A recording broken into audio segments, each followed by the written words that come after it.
anong mensahe ang kailangang marinig ng mga Libra sa period na to. Pwedeng nangyayari na itong magiging reading o mangyayari pa lang. Kung hindi man para sa inyo itong magiging reading, di baka para sa someone na malapit sa inyo o sa someone na kakilala nyo mismo. Baka may lumabas na gender, mamaya gawin nyo na lang. Energy, masculine at feminine energy. Pwede rin naman na wag nyo nang pansinin ang gender. Hindi ko masasabi kung anong magiging reading kung positive ba o negative. Depende sa kung anong mapipick up kong energy. Walang masama kung papanorin ang sun, moon at rising sign. Kasi baka man sa mga yan ay mag-resonate na sa sitwasyon nyo. So, meron tayo dito Queen of Wands, Seven of Pentacles, the Chariot.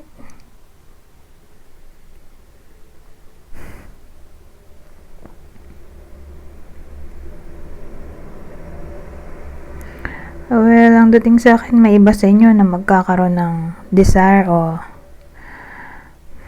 passion na maging business-minded o magtayo ng sariling business o ewan ko, for some reason parang maisipan ng iba sa inyo na maging tawag dito, seller o mag-buy and sell or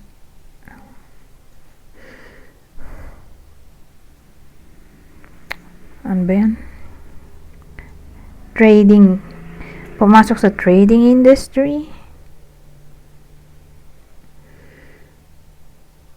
So, tingin ko naman magiging successful at dahil nandito itong Chariot. So, ganun. Selected few people lang ang pwedeng tamahan ng reading na to. Magiging somewhat tawag doon yung entrepreneur o entrepreneur kung British accent.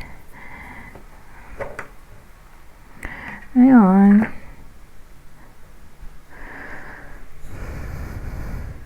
Dito tayo sa susunod. Ano pang masasabi nito?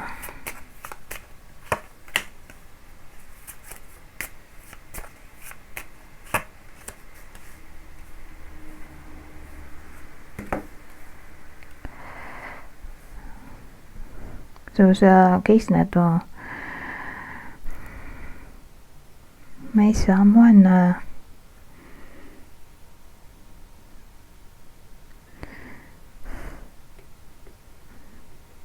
parang nagmamatyag.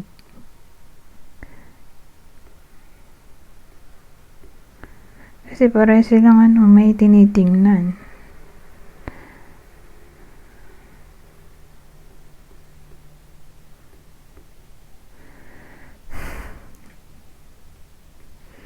Ewan ko, parang ang dating parang may isang man nagalit. Or tingnan natin yung susunod na clarifier cards. Kasi pwede pang maiba yung scenario. Kaya lang kasi medyo seryoso yung meaning dito. Pero tingnan natin, baka may iba pa yan.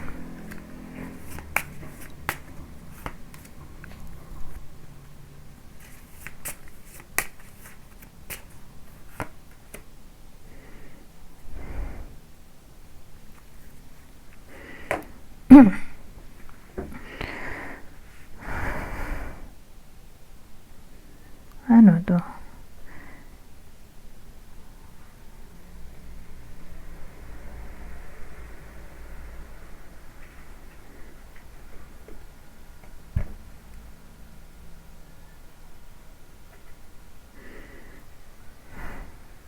Parang may kapamilya dito, kadugo.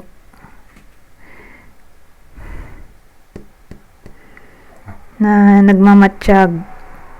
Whether kayo to na mismong magulang minamatyagan yung anak. Or, again, may kapamilya, kadugo. na nagmamatsyag dito sa iba sa inyo. Inaalam nila kung sino yung mga friends nyo, sino yung palagi nyong nakakasalamuha.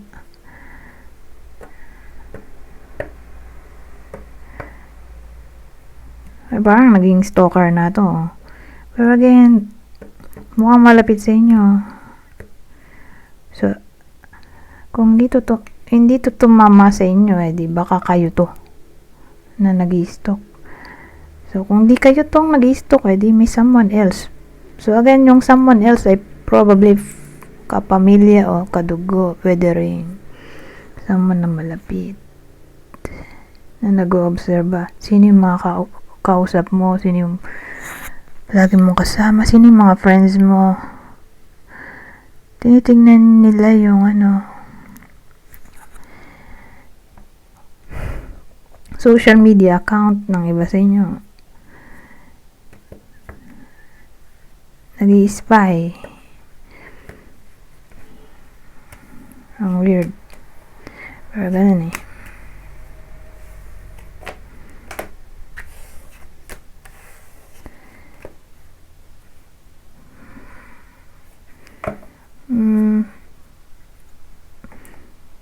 Tayo sa susunod.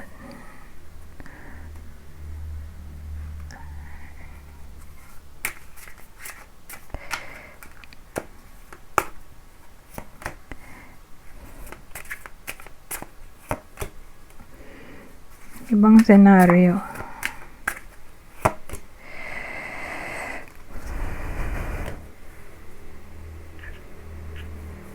High Priestess, the Moon Judgment.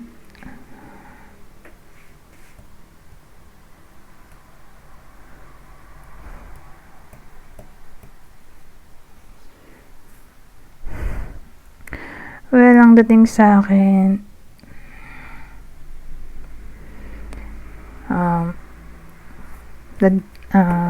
dagdagan natin. Parang may wake up call o intuition na may something wrong.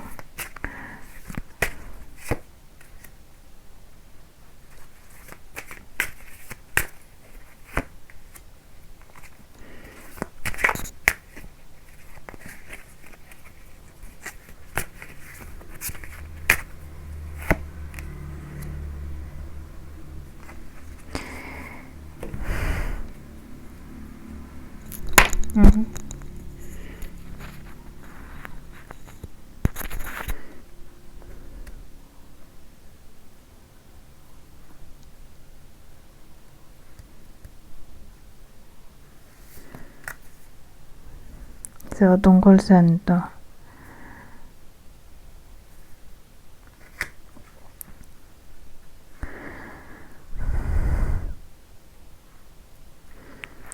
Well, ang dating sa akin,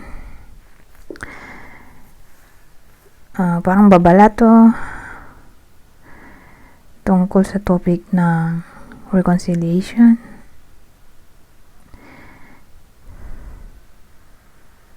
Kasi ang ending, uulit lang ulit sa dating problema.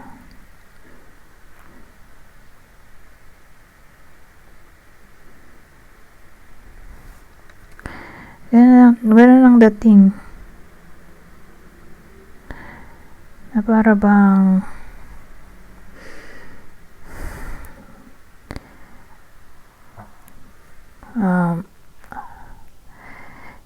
yung bida natin ay naglalakad sa eggshell.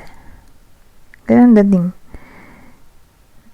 So overall, hindi ina-advise ang reconciliation sa topic.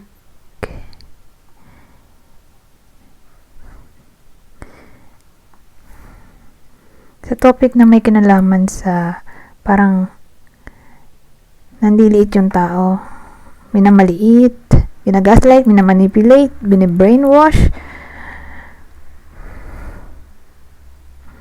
o parang laging hinihiya or tawag dito, pinapansin lahat sa bida natin yung ginagawa niya or sinusuot.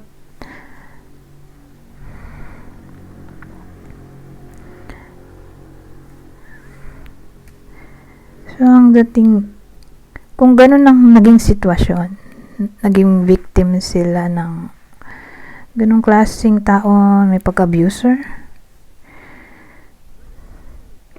kung patatawarin nila to, babalik lang ulit yung abuse. Pero more like hindi siya physical kundi verbal at psychological yung abuse dito. Na yun nga, kung sakaling naging victim ng ganong klaseng sitwasyon, hindi na-advise ang reconciliation dahil ulit yung abuser sa ginagawa niya sa iba sa inyo. Sa una lang mabait, bandang uli, lalabas na ulit ang totoong ugali na masama talaga. Na fake lang ang lahat para lang bumalik ang iba sa inyo sa taong to. Para mabis niya o makontrol ulit ang pag-iisip ng iba sa inyo. Parang tino-torture yung mind.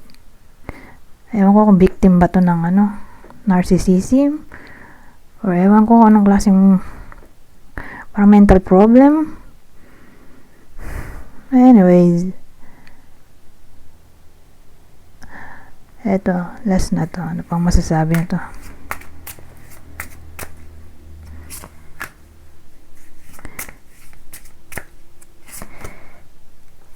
So, i-accept na daw, parang magkarugtong sila. I-accept na wala na talagang pag-asang magbago yung tao. Na kailangan na talagang i-let go. Kasi kung i-welcome back lang yung tao, kasi magkarugtong lang sila. Kung i-welcome back lang ulit yung nakaaway ng iba sa inyo or someone na iniwan na nila kasi nga toxic.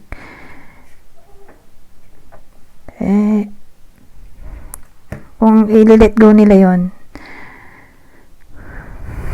doon nila makukuha talaga yung totoong peace. Kasi nga, kailangan ng acceptance dito na wala na talagang chance ng pagbabago. Kaya kailangan ng i-let go. Okay? Kaya dating dito, parang nagmukha na tong advice doon sa kaninang sitwasyon. Na i-accept na lang na kailangan na mag-move on or i-let go na itong sitwasyon na to o relasyon or ewan ko anong connection ng iba sa inyo sa taong to. Kasi hindi na siya magbabago. Kaya ang tanging solusyon ay umiwas. Anyways, hanggang dito na lang. Goodbye. Bo na